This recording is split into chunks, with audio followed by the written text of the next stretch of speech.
This is an audio guide for the exhibition A Potlet for the Sky. This audio guide will be about 4 minutes in length. A Potlet for the Sky takes its title from the moral at the end of a very short parable by pioneering American artist John Baldessari. It is sad to have a potlet for the sky. We might interpret this as a refusal to try to limit our scope, to not attempt to contain the vastness of what may be possible. Across his prolific career, John Baldessari used the idea of the parable, both as short performance vignettes as well as writing, to play at the intersection of language and imagery. For Baldessari, words were like games. They're abstract and essentially arbitrary, yet have strict rules that we adhere to. We can see both forms of Baldessari's parable in the excerpts from Brown and Green and other parables in the vitrine and the video work on the small monitor. The use of language and text as visual art is also prevalent in Christopher Lacroix's work. Christopher Lacroix is an emerging Vancouver artist and the 2018 winner of the Philip B. Lind Emerging Artist Prize. In his multi-channel video, Christopher bursts balloon letters, which mostly spell out gibberish but occasionally align into legible phrases. I am sorry, you are sorry, I am welcome, you are welcome. For Christopher, these phrases represent the vacillation between positions of self-assertion and self-diminishment that he experiences as a queer person. In the still photographic works, we see the balloon words deflated, with the artist holding them up.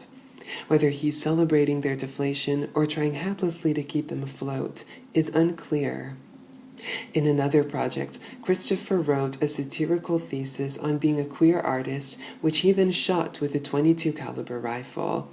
This was a way of rejecting the institutions and theories that have attempted to constrain and categorize his work and his thought.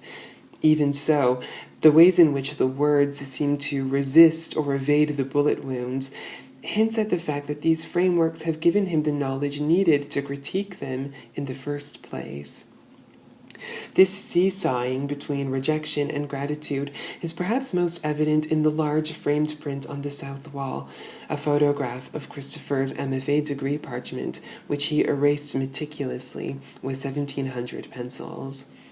The labor of painstakingly erasing the words was, in some ways, an homage to John Baldessari, who in 1972 instructed a class at the Nova Scotia College of Art and Design to write the phrase, "I will not make any more boring art," over and over again, as if being punished in detention.